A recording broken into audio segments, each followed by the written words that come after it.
애굽에서 여러 가지 우여곡절을 아브라함이 겪게 되죠. 아내를 누이라고 속이게 되고 자신의 아내라고 말했다가는 자신의 목숨을 빼앗기고 아내마저 빼앗길 것이 두려웠던 거죠. 하지만 거기에 하나님이 개입을 하시고 결국 하나님의 강한 팔로 그를 애굽에서 구해내시고 그는 애굽에서 많은 재물을 가지고 가나안 땅으로 돌아오게 됩니다. 그게 2절에서 4절이죠. 아브라함의 가축과 은과 금이 풍부하였더라. 그가 네게부에서부터 길을 떠나 베델에 이르며 베델과 아이 사이 곧 전에 장막 쳤던 곳에 이르니 그가 처음으로 제단을 쌓은 곳이라. 그가 거기서 여호와의 이름을 불렀더라. 자기가 처음으로 가나안에 와서 여호와의 이름을 부르고 제단을 쌓고 예배했던 그곳으로 다시 돌아왔다라는 거예요. 돌아왔을 때 얼마나 감개무량했을까요? 그리고 얼마나 변화가 있었을까? 우리는 짐작해 볼 수 있을 것 같습니다. 왜냐하면 갈대아 우르를 떠나서 처음으로 가나안에 도착했을 때 사실 그 여정도 만만한 여정이 아니었죠. 갈대아 우르라는 최고의 문명의 도시에서 가나안이라는 척박하고 어떠한 위협이 있을지도 모르는 땅까지 올 때에 하루하루가 얼마나 조마조마하고 가슴 졸이는 날들이었겠어요. 언제 어디서 강도가 나타날지, 언제 어디서 천연재해를 자연재해를 당해서 갑자기 해를 당할지, 물이 떨어질지, 또 병에 걸릴지 알 수가 없는 그러한 상황 아닙니까? 그 무엇 하나도 자신의 힘으로 예비하거나 대비할 수 없는 그 여정의 길을 하루하루 그래도 하나님 지켜주셔서 그리고 하나님을 의지하면서 가나안 땅까지 왔고 그래서 그 감사함으로 가나안에 제단을 쌓고 여호와의 이름을 부른 거 아닙니까? 하나님, 제가 여기 왔습니다. 하나님의 약속을 믿고 제가 이렇게 모든 역경을 뚫고 매일 하루하루 주님을 의지하면서 여기까지 왔습니다. 아마 그러면서 예배를 드렸겠죠. 그러다가 가뭄이 터지니까 애굽으로 가게 되고 애굽으로 가면서 두려워지고 걱정이 되고 아내를 빼앗기지 않을까 어떻게 해야 될까 수많은 공포와 두려움이 자기를 잠식하면서 가지고 있던 믿음이라는 게 얼마나 보잘것 없었던 것인가 그는 절감하게 됐을 거예요. 정말 자신의 믿음이 있다고 생각했다가 막상 가뭄이 닥치고 애굽으로 가니까 그 믿음이 싹 사라지고 없는 거죠. 남는 건 두려움뿐이었다라는 거예요. 우리가 우리의 삶을 보아도 마찬가지예요. 우리가 믿음이 있는 것 같죠. 그래서 나 정말 그래도 믿음이 있고 하나님 앞에 헌신도 했고 그리고 잘 흔들리지 않는 믿음을 가지고 여태까지 잘 왔다. 그러다가 큰 위기를 만나고 큰 병을 만나고 예기치 않은 사건을 당할 때 우리는 순간적으로 그 믿음이 사라지고 두려움과 걱정과 근심이 우리를 압도할 때가 있습니다. 그러면서 알게 되죠. 야, 내가 믿음이 있다고 하는데 믿음이 있는 게 아니구나. 내가 생각하는 믿음이 얼마나 작은 믿음이었던가를 어려운 위기를 닥치게 되면 나의 믿음의 현주소를 경험하게 됩니다. 우리가 정말로 믿음을 보면서 뭘 알게 되냐면 내가 믿음이 있다는 것을 확신하는 것만큼 교만한 게 없어요. 항상 우리가 믿음이 있다고 할 때가 위험한 거예요. 나는 차라리 믿음이 없고요. 하나님 정말 제가 믿음이 있다고 하지만 저는 보잘것없는 겨자씨만한 믿음밖에 없다라고 고백할 수 있는 것이 우리가 겸손하고 우리를 제대로 주제 파악하는 것이다 라고 말할 수 있는 거죠.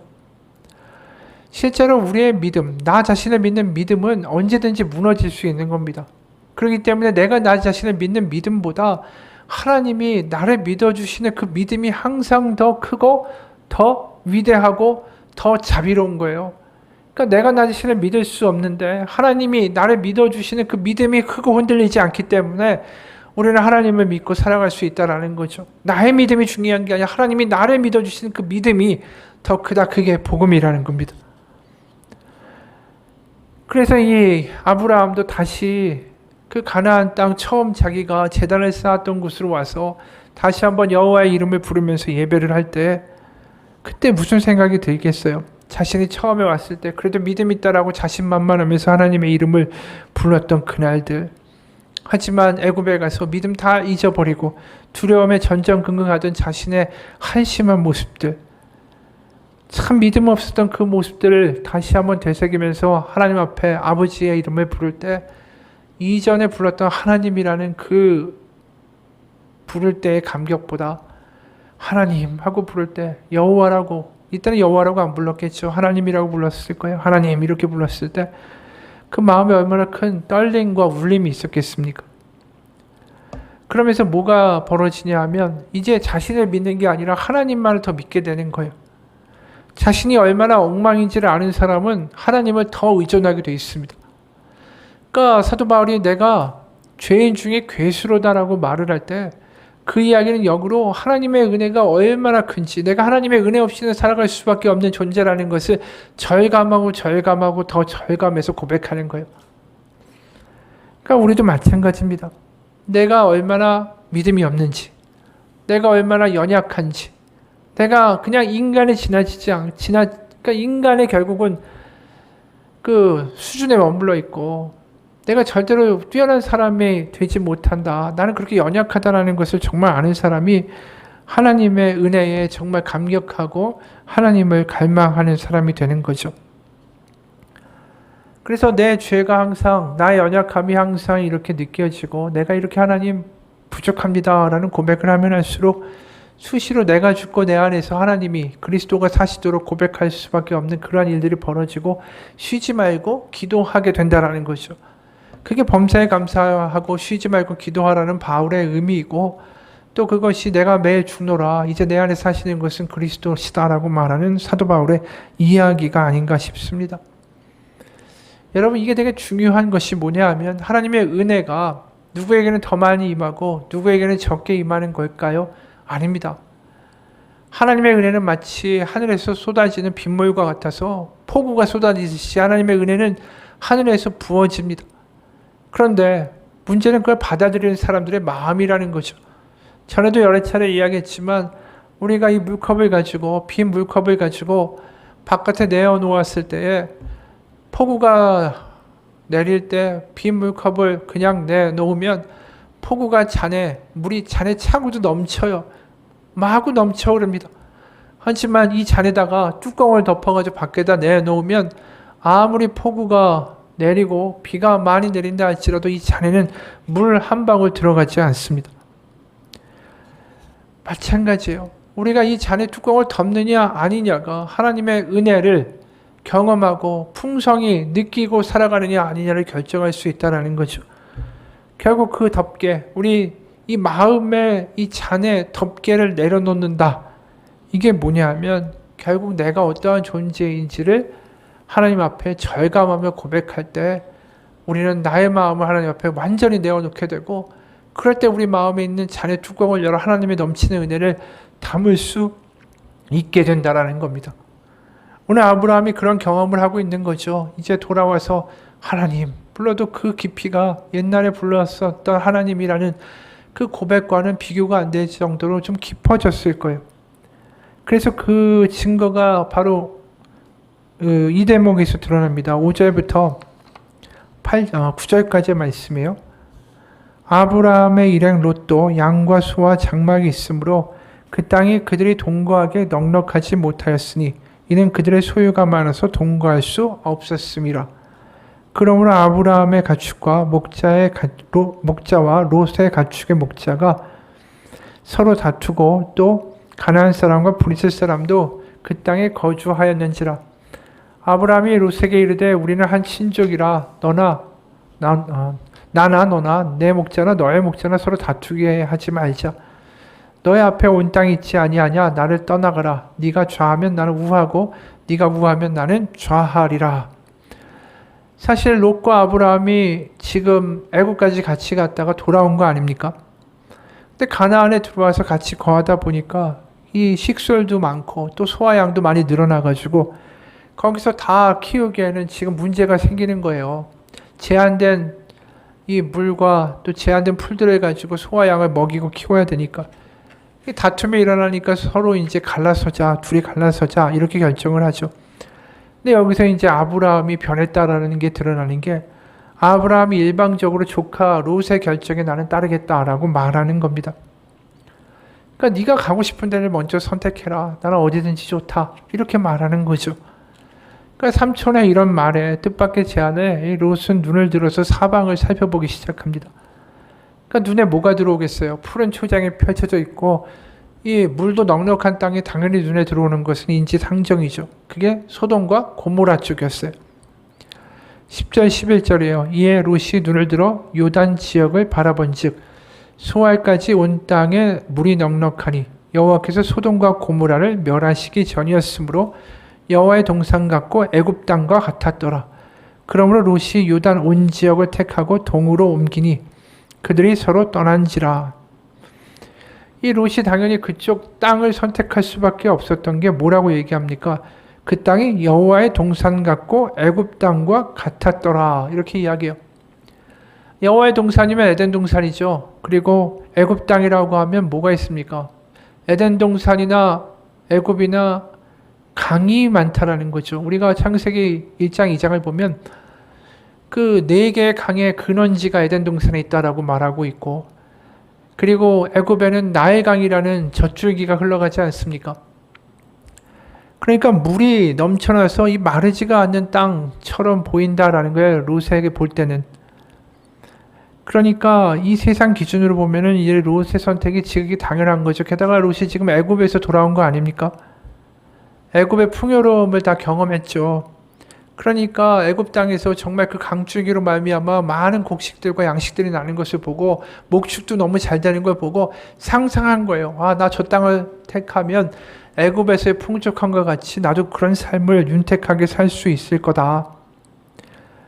그러니까 삼촌 내가 거기서 살죠. 이제 재산도 늘고 가축도 많아지고 그랬으니까 이 물도 넉넉하고 기근도 없는 곳에서 살면 얼마나 좋을까요? 그런 생각을 했겠죠. 아마 어떻게 보면 애굽에서 롯은 떠나기 싫었을지도 몰라요. 그러니까 지금 가나안에 들어와서 애굽과 똑같은 땅이 보이니까 야, 애굽같이 좋은 땅이 여기 있구나. 애굽을 사실은 좋아했던 롯에게는 지금 소돔과 고모라가 좋아 보일 수밖에 없는 거죠. 그래서 12절 아브라함은 가나안 땅에 거주하였고 롯은 그 지역의 도시들에 머무르며 그 장막을 옮겨 소돔까지 이르렀더라. 바로 여기서 이제 이미 말한 대로 아브라함이 좀 변했다라는 걸 우리가 보게 되죠. 롯이 먼저 택해라. 나는 어디든지 상관없다. 자신을 좀 내려놓는 모습을 우리가 보게 되는 거 아닙니까? 자신을 내려놓고 하나님께 던지는 거. 하나님이 어디를 가든지 함께 하실 것이고 하나님이 함께 하시면 그것은 애굽 땅보다 더 풍요로운 땅이 될 것이다. 그 믿음이 아브라함에게 있는 거죠. 자신의 생각과 계획과 주관을 내려놓는 믿음, 하나님께 모든 것을 걸고 던지는 믿음이 아브라함 가운데 만들어지고 있다는 것을 우리가 엿보게 된다는 뜻입니다. 사실 우리에게 오늘날 필요한 믿음이 이 믿음 아닌가 싶어요. 눈에 보이는 이익에 굉장히 급급하고 그 이익을 어떻게든 취하려고 하고 그게 다인 것처럼 달려가는 게 세상이죠. 손해 안 보려고 하고 손해보는 사람 바보라고, 그리고 눈앞에 보이는 이익인데 왜 너는 그거 안 해라고, 너는 그렇게 아둔하냐라고 이야기할 때에 아브라함은 그런 비난을 받기에 딱 좋은 사람이고 믿는 사람들도 사실은 그런 모습으로 살아야 한다라는 거예요. 왜냐하면 눈앞에 보이는 게 다가 아니죠. 남들이 다 쫓아간다고 해서 그것이 옳은 길이다? 아닙니다. 내 생각과 사람들이 생각하는 그 주관적인 이야기들, 그래서 거기에 물들어버린 나의 판단과 생각들도 때로 내려놓고 하나님이 어떻게 나를 인도하시는가, 하나님께 모든 것을 던지고 물어볼 수 있는 믿음, 그게 진짜 믿음인데 오늘날 기독교가 그걸 잊어버렸죠. 오히려 세상 가운데 잘 되는 사람들을 보면서 나도 저 사람들처럼 더 잘 되고, 아니 더 꼭대기에 올라가게 해달라고 기도할 때가 얼마나 많은지 몰라요.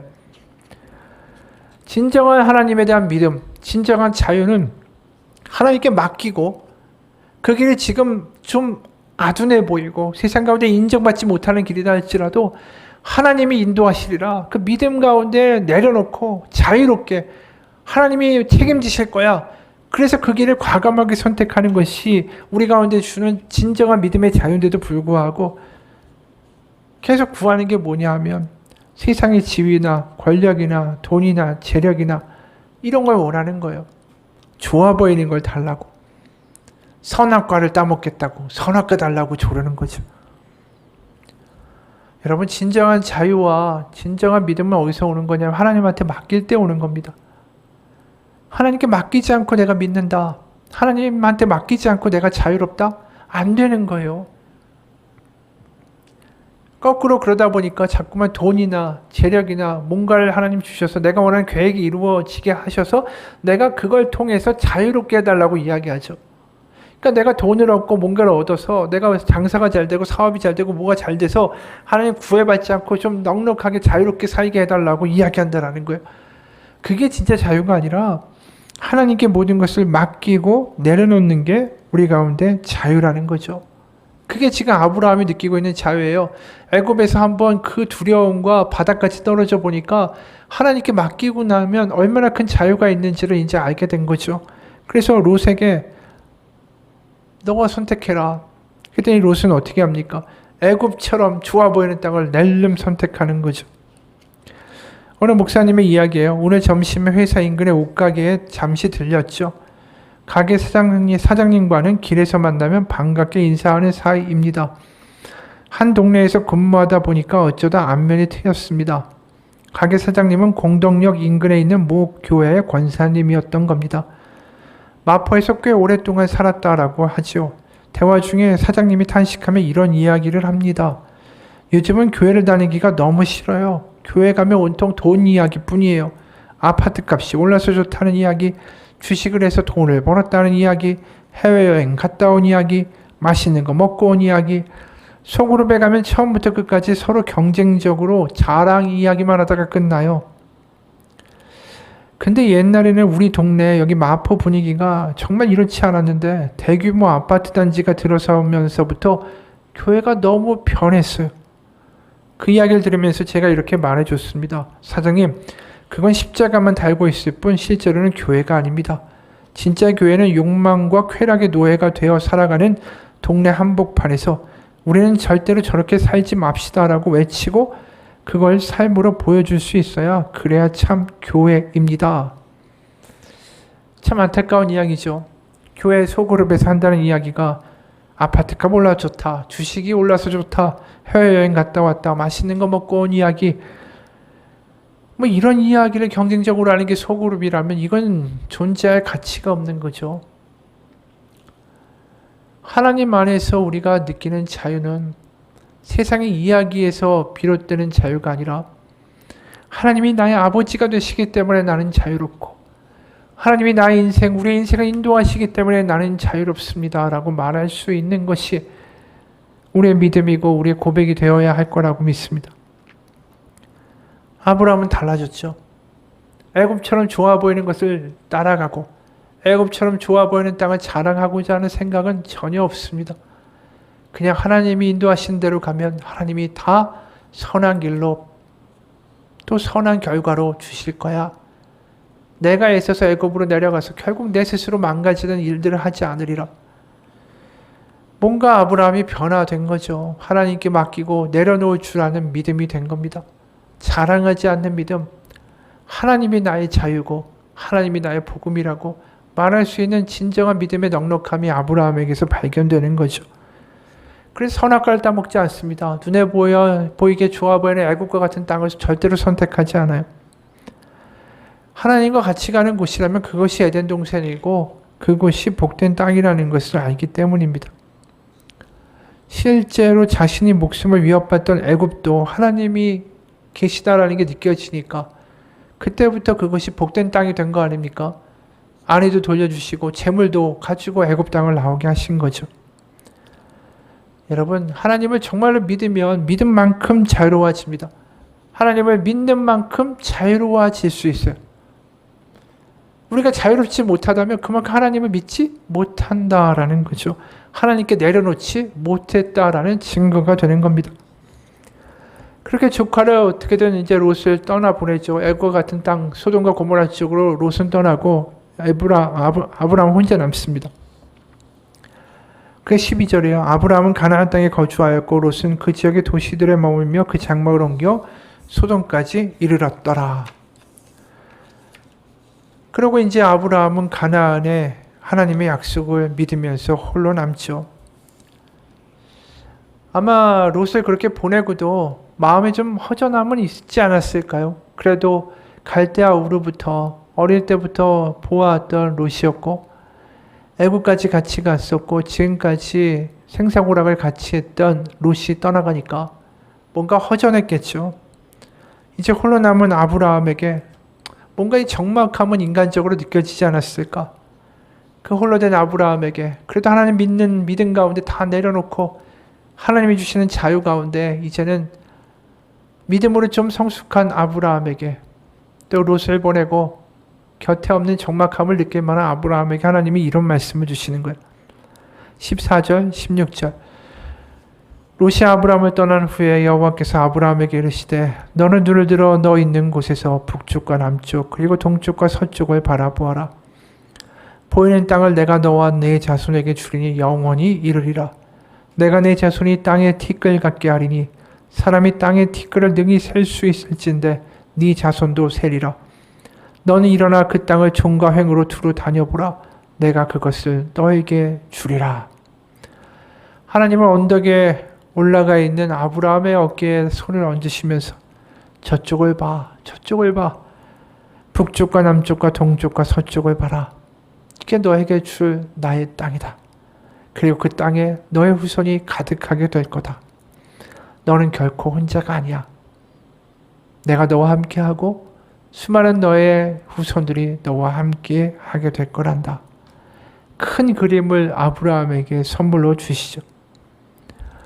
결국 그 하나님의 역사는 언제 이루어집니까? 아브라함의 당대엔 이루어지지 않죠. 결국 믿음의 조상이 된다라는 아브라함의 말처럼 결국 우리까지 아브라함의 믿음의 후손이 되는 거 아닙니까? 정말 수많은 사람들이, 수많은 인류가 바로 그의 믿음의 후손으로 이 땅 가운데 살아가는 것. 오늘날의 교회가 하나님의 공동체로 믿음의 자손으로 아브라함의 후손으로 살아가는 놀라운 역사가 지금 아브라함 눈앞에 하나님은 펼쳐지고 보여주고 계시다라는 것이죠.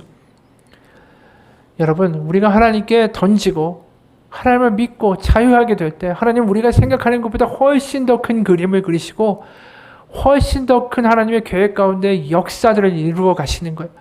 눈앞에 보이는 일일비하는 선악과를 따먹는 수준이 아니라 하나님의 거대한 계획 안으로 우리를 초대하시고 우리를 이끌어 가시고 우리를 들어 쓰셔서 그 그림을 그려 가신다라는 거죠. 그게 하나님을 믿고 내려놓고 자유케 된 사람들의 복이라는 겁니다. 그러니까 우리가 해야 되는 거 하나님께 매일매일 맡기고 동행하며 하나님을 믿기에 자유함을 누리고 감격하고 감사하며 살아가는 것, 그게 우리가 해야 될 믿는 자의 모습이다라는 것이죠. 그러면 그렇게 믿고 자유한 자녀를 어떻게 배신하고 네가 날 믿으면 난 너 원하는 거 안 해줄 거야 라고 말하는 부모가 어디 있겠어요? 악한 부모도 자녀들에게 좋은 걸 줄 줄 알거든. 하나님께서 어떻게 그 자녀에게 좋은 것을 주시지 않으시겠습니까? 하나님은 그분의 계획과 뜻을 반드시 우리를 통해 그 자녀를 통해 이루어 가실 것입니다. 우리가 해야 되는 것은 뭡니까? 하나님을 믿고 내려놓고 자유한 것. 그 믿음을 가지고 살아가는 아브라함의 모습이 우리의 모습이 되어야 한다는 거죠. 남들이 잘 되고 안 되는 거 별 신경 쓸 필요 없어요. 롯이 이런 거 가든 어디로 가든 크게 뭐가 소용 있겠어요. 내가 하나님과 함께 가는 자유가 있으면 하나님은 동서남북 봐라. 내가 너를 형통케 하겠다라는 하나님을 우리는 소유하고 같이 가고 있는데 하나님과 같이 가는 곳이면 그것이 어느 땅이든 간에 에덴 동산이 되는 거 아니겠습니까? 안찬호 선교사란 분이 있어요. 이분이 아프리카 케냐 35만 명의 마사이 부족 전체 명예 대추장으로 추대가 된 분이에요. 그러니까 선교사고 이 한국 사람인데 어떻게 마사이 부족의 이 명예 대추장이 될 수 있었을까? 이 생각도 할 수 없는 일 아닙니까? 이 선교사님이 아마 이 세상에서 정말 살아가면서 내가 몇십 년 후에 마사이족 전체의 명예 대추장이 될 거야. 이런 상상이나 해봤겠어요? 실제로 생각도 못했겠죠. 실제로 이분은 아주 가난한 광부의 아들로 태어났답니다. 집안이 가난해서 고등학교를 자퇴하고 19살 나이에 군대에 들어갔습니다. 그것도 악명 높은 공수부대였지만 그래도 먹을 거, 입을 거, 잘 거 이게 공짜로 해결되니까 그것만으로도 좋았대요. 7년간 이 직업 군인으로 복무하고 제대를 했는데 고등학교도 제대로 졸업 안 했으니까 어디서도 오라는 말을 안 하는 거죠. 그래서 이제 자신도 아버지처럼 광부로 일하다가 나도 세상을 떠나야겠다. 그래서 삼척 탄광에서 일을 시작합니다. 근데 과거 아버지가 늘 광부로 중노동을 하니까 밤에만 들어오면 힘이 들어가지고 술에 취해서 지냈는데 자기도 그 길을 그대로 밟아가는 거예요. 밤늦게까지 일하고 피곤하니까 또 술 먹고 집에 와서 퍼져 자고 아침에 새벽같이 나가고. 그러다 어느 날 탄광에서 일어나는데 갱도가 무너진 겁니다. 완전히 암흑천지가 되고 이제는 나갈 길이 막혀버리니까 이제 죽는 것밖에 없잖아요. 죽음의 공포가 완전히 마음을 엄습해 왔습니다. 그럴 때 그 옆에 있는 광부 아저씨가 이분의 손을 꽉 잡고 물어봤대요. 너 예수 믿니? 그러니까 내가 지금 죽게 생겼는데 예수가 뭐가 나하고 무슨 상관이 있어요? 나 안 믿어요. 그러니까 그 아저씨가 이렇게 말하더라는 거예요. 내 경험상 여기서 우리가 살아나지 못할 것 같아. 천국과 지옥이 있다면 넌 죽어서 어디 갈 거라고 생각해? 지금도 늦지 않았어. 지옥의 십자가에 달리신 예수님을 믿으면 천국에 갈 수 있단다. 너 어떻게 할래? 가만히 생각해 보니까 이게 믿져야 본전인 것 같다라는 거예요. 여기서 이렇게 죽고 지옥에 가면 얼마나 손해가 될까? 그래서 그 자리에서 정말로 예수 나 믿겠다 무릎을 꿇고 결심 기도를 하는데 그 순간에 성령의 감동이 얼마나 밀려오는지 그 자리에서 눈물을 펑펑 쏟고 통곡하고 기도하다가 기절해 버렸습니다. 그러다 깨보니까 병실이었어요. 자기는 가까이수록 구조를 받게 됐는데 자기에게 복음을 전도했던 그분은 그 안에서 사망했다는 사실을 알게 됐습니다. 그 아저씨가 나한테 마지막 이 귀한 예수님을 전하고 세상을 떠나 천국에 가셨구나. 그 마음이 들면서 이분은 그 길로 신학교에 갔습니다. 그리고 1991년 3월 18일 3일분의 식량을 담은 배낭 하나만을 들고 케냐의 마사이족 땅을 밟게 됩니다. 마중 나온 원주민을 따라서 무려 7시간을 걷고 나니까 그 원주민은 이산 가는 건 위험하다. 그러면서 혼자 돌아가 버렸어요. 이분이 그때 일을 이 선교사님이 이렇게 기록합니다. 원주민이 떠나버린 뒤에 머리에 사자털을 뒤집어 쓰고 얼굴과 몸에는 피칠을 한 마사이족 7명이 나를 에워싸고 가죽끈으로 묶어서 나를 나무에 매달았다. 그리고 뭔가를 물었지만 나는 아프리카 말은 물론 영어도 하지 못했기 때문에 전혀 알아들을 수가 없었다. 그저 주님 뜻대로 하옵소서. 그렇게 기도하고 있을 때 그때 추장이 나를 향해 뭐라고 물었지만 나는 알아들을 수가 없어서 눈을 감고 기도만 했다. 주님, 저는 두렵습니다. 제게 용기를 주소서. 그래서 무슨 말인지 모르는데 그냥 예스라고 크게 대답했습니다. 그랬더니 그들이 놀라면서 내 옆구리를 창으로 쿡 찌르더니 다시 한번 나에게 물었다. 뭔가 잘못돼 간다라는 느낌을 받은 나는 이번에는 노라고 대답했다. 그러자 그들은 자기들끼리 한참 이야기 후에 조용히 나에게 다시 물었다. 이번에 나의 대답은 오케이였다. 살든지 죽든지 주님의 뜻대로 하시옵소서. 그 마음에서 나온 대답이었다. 이렇게 3번의 질문과 대답이 오가자 그들은 나를 풀어주더니 그 중에 제일 높아 보이는 마사이족이 나를 끌어안고 내 얼굴에 침을 뱉었다. 그동안의 두려움도 잠시 죽기 살기가 된 나도 그의 얼굴에 침을 뱉어버렸다. 그런데 이제 죽었구나 하는 예상과 달리 나는 그날 저녁 소똥으로 만들어진 그들의 집으로 안내됐고 안에는 마사이족 추장의 3번째 부인이 있었다. 물론 아무 일도 없었다. 다음날 아침 나는 그들의 지도자로 추앙받았고 추장의 위치에 오를 수 있었다. 나중에 알고 보니까 당시 그들이 나에게 한 첫 번째 질문은 이곳에 들어오면 죽는다. 그래도 들어오겠는가? 라는 것이었고 거기 예스라고 대답했었죠. 두 번째로 살려주면 이곳을 나가겠는가? 라는 질문이었다. 거기에 노라고 대답했죠. 세 번째로 그렇다면 우리가 영원히 살 것인가? 라는 것이었다. 여기는 오케이라고 대답한 거예요. 정말 그들이 원한 것과 내 대답이 절묘하게 맞아 떨어졌다라는 거예요. 나와 달리 미리 현지 언어를 다 배우고 들어갔던 이전의 선교사들은 이 질문에 겁을 먹고 나하고는 전혀 다른 대답을 했고 그들 중 일부는 그들의 창에 찔려 죽음을 당했다. 또 얼굴에 침을 뱉는 것도 상대방을 환영한다는 의식이었다. 즉 물이 부족해서 자기 몸속의 물을 상대방에게 선사한다라는 의미였고 자기의 부인에게 귀한 손님을 맞이하게 하는 것 역시 그들의 오랜 관습이었다. 하여간 그 모든 건 내 의사와 상관없이 주님이 예비하신 결과였다. 실제로 이분이 그 후에 케냐에다가 22년 동안의 교회를 24개를 세웠고 44개 유치원과 초등학교, 또 3개의 중학교, 1개의 신학대학을 세웠습니다. 그리고 마사이족에서 정말 명예 대추장으로 추대가 됐죠. 이분이 이렇게 고백합니다. 주님은 너무나도 무능하고 아둔하고 우둔한 저 같은 사람에게 구원을 주시고 사명을 주셨습니다. 저는 예수 그리스도의 십자가 외에는 아무것도 자랑할 것이 없습니다. 이분이 자기 장래의 일을 뭐 하나 알고 계획한 게 있습니까? 하나도 없죠. 내일 일은 난 몰라요. 그러면서 하나님만 믿고 하나님께 다 맡기고 던지고 자유롭게 그렇게 살아가고 달려간 겁니다. 마치 아이처럼 그 부모에게 모든 것을 맡기고 부모를 즐거워하고 부모 때문에 깔깔거리고 자유롭고 기뻐하며 살아가는 그 아이처럼 이분이 그냥 모든 걸 다 맡겨버리고 하나님 앞에 그리고 그냥 냅다 가는 어떻게 무식하다고 말할 수 있을 정도로 과감하게 부딪힌 거죠. 그랬더니 하나님이 예기치 않은 놀라운 길로 이분을 인도하셨어요. 이분이 애초부터 난 큰 선교사가 되리라, 난 이렇게 큰 결과를 얻으리라 이런 생각을 했을까요? 전혀 못했겠죠. 배운 것도 없고 영어도 못하고 아프리카어도 못하는데 준비도 하나도 안 된 선교사가 가서 뭘 하겠습니까?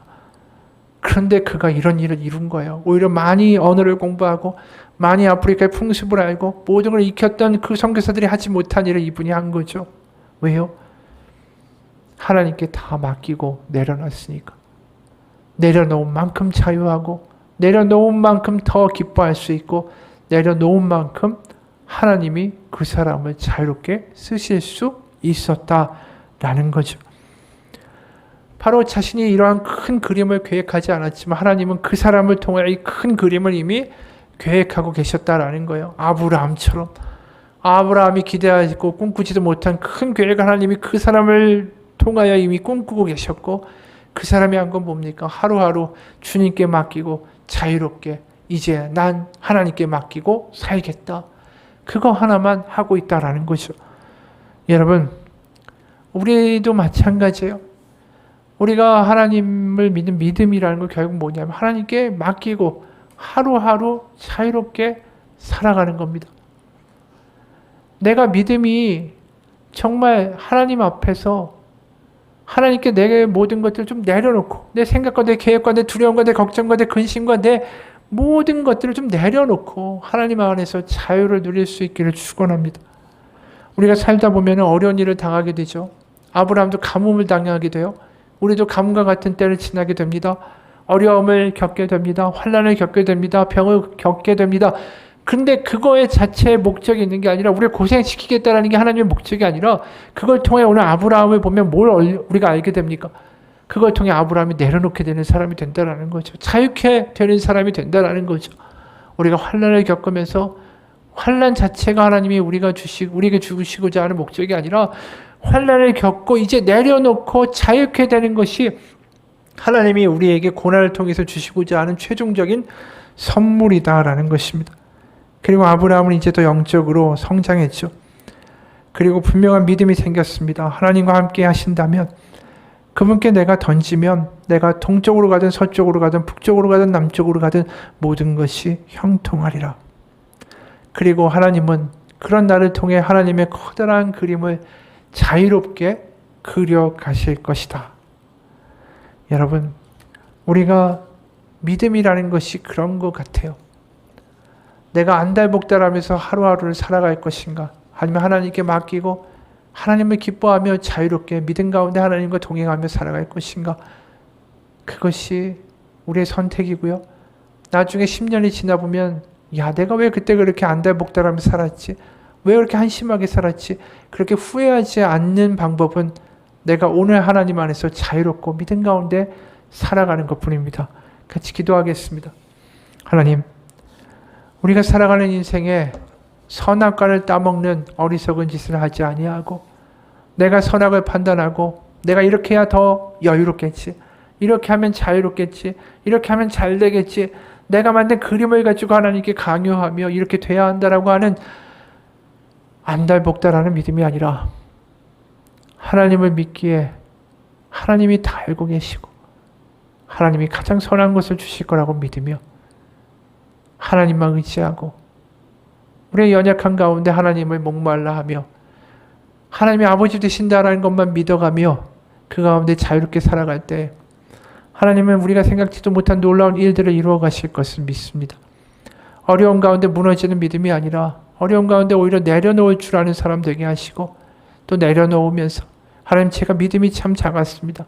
제가 이것까지 고집하면서 이게 돼야 된다라고 생각하면서 이렇게 아둔한 생활을 하면서도 나는 믿음 있는 사람이라고 근시안적인 생각을 가지고 있으면서도 나는 믿음 있는 사람이라고 생각했습니다. 하나님 그 모든 것 다 내려놓습니다. 저 정말 이제 내려놓으면서 하나님이 주시는 진정한 자유를 경험하며 살아갈 수 있게 하여 주옵소서. 하나님을 기뻐하는 사람, 하나님을 감격하는 사람, 하나님을 진짜 내 아버지라고 믿는 사람으로 살아가기 원합니다. 그리고 그 믿음 가운데 하나님이 역사하셔서 내가 생각하는 것보다 훨씬 더 놀라운 일을 이루어 가시는 하나님의 역사를 목격하고 간증할 수 있는 사람 되게 도와주옵소서. 살아계신 우리 주 예수 그리스도의 이름 받들어 기도합니다. 아멘. 같이 기도하겠습니다.